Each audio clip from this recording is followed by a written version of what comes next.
Hey guys, welcome back to the channel.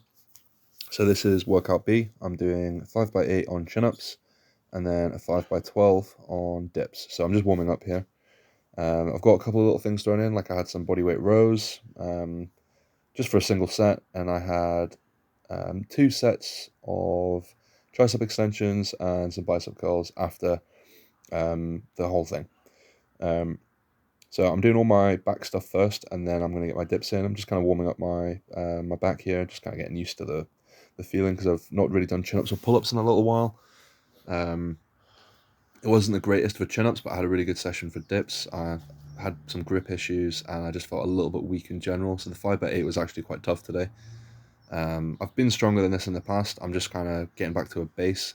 I'd like to be able to get back to 5x10 plus soon, but we'll see. I've only got 2 weeks worth, hopefully just 2 weeks of home training, and can get back to training at the gym, focus on squat, bench, and deadlift again. But I want to keep from now on just continuously just keep my dips and chin ups in, really progress all those movements, have a more concurrent style of training where I focus on multiple things at once, and then kind of have still have kind of like a block periodization, but more deep, like a DUP style of training, but still have blocks where you kind of phase your training further towards different goals each block. But I just want to mix up my training a little bit, and still keep my dips and chin ups all the way through a block, because I think it's good to just for general health and for fun to just have different aspects of training throughout an entire training block.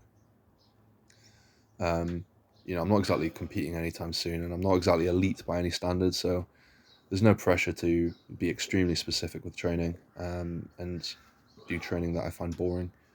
Um, so here is the chin-up section of the workout.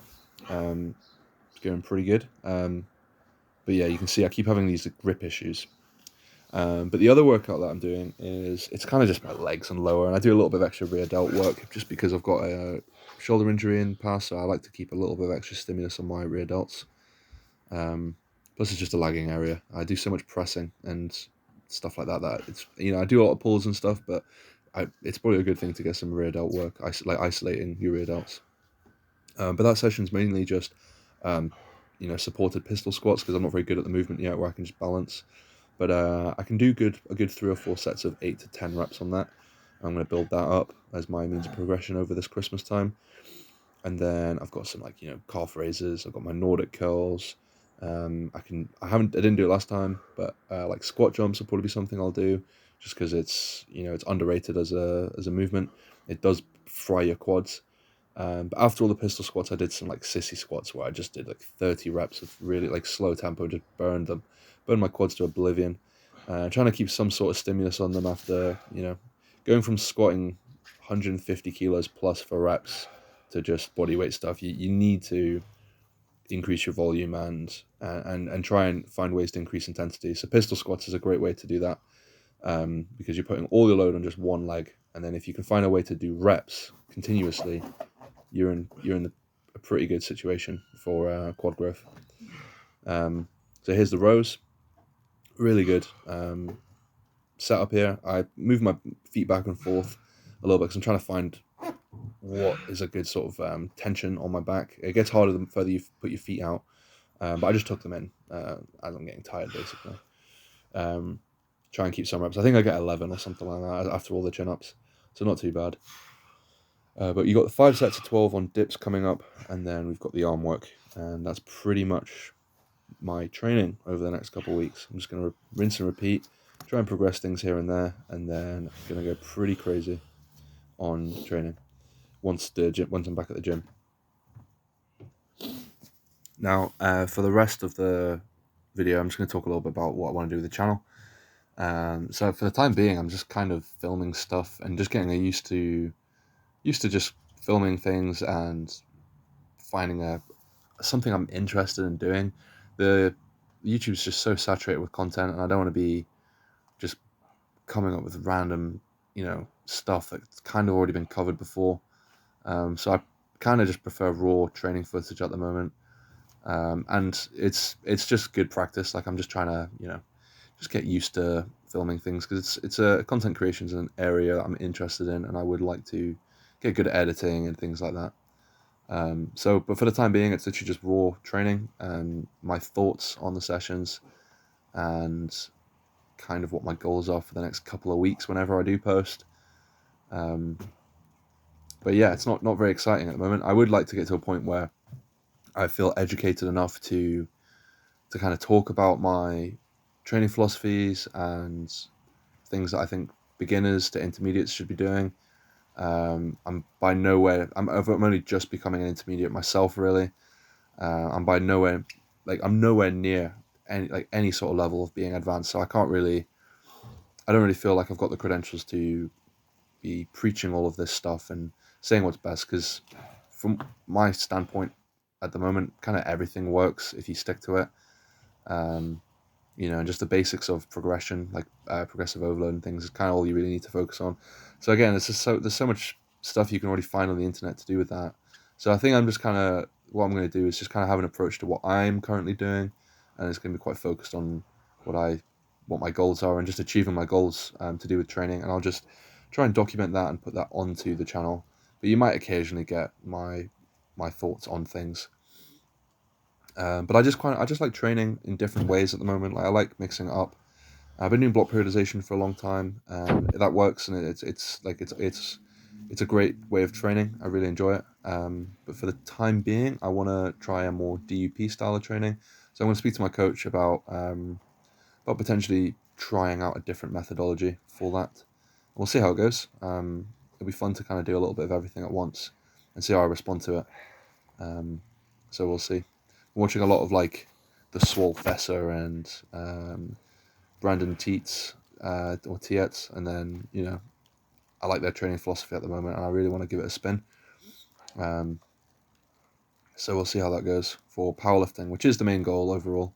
But I want to be really good at calisthenics because that is goated. Like if you can do chin ups and dips with hundreds of kilos added on to a weight belt, like there's no harder person on the planet.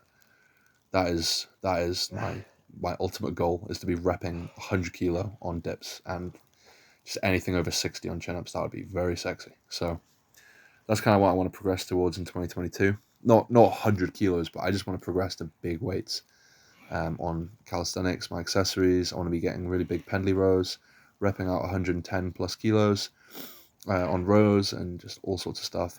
Really want to, get really good at weighted planks, just random stuff while progressing the big three. I really want my bench to come up this year, so there's going to be a lot of focus on that because my bench has been progressing, but at such a slow rate. So we're going to see what I can do. I'm still not on a 130 paused bench, and it's driving me nuts. I've hit 125 paused, I think like 6 or 7 times now, and I've hit 120 paused for like a good pause, maybe like 20 times now, and it's getting very frustrating. I've hit 127.5 without a pause easily, but to get that 130 paused it's just driving me insane.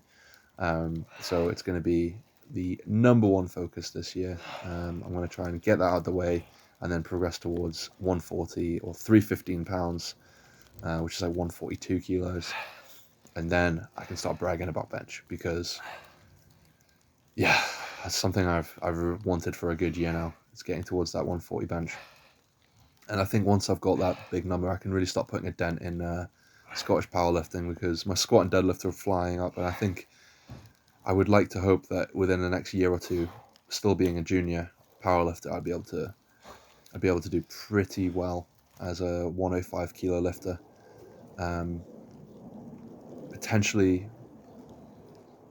Potentially go for a deadlift record or something if my deadlift keeps shooting up.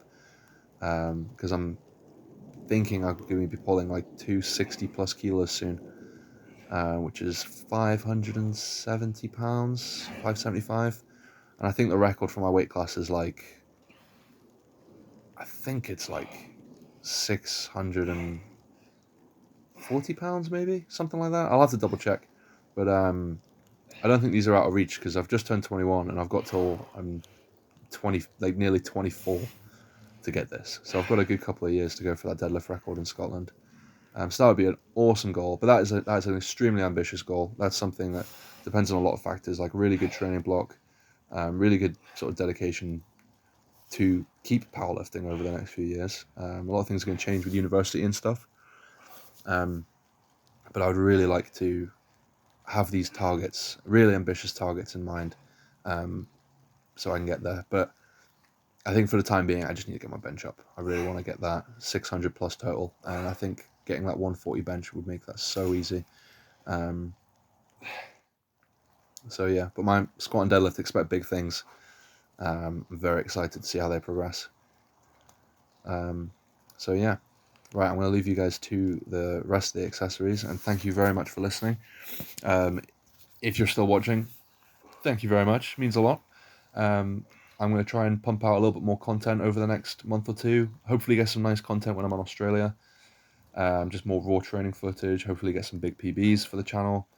Try and prioritize the channel a little bit more in terms of social media. I really like YouTube for content creation, because I prefer long form content to just short snappy things, because I think you can get a more in-depth approach and feel to somebody's training methods rather than just someone's minimalistic summarized how I got big in 2 years, like 3 tips. Like I'd rather actually show you the step-by-step process of training and things,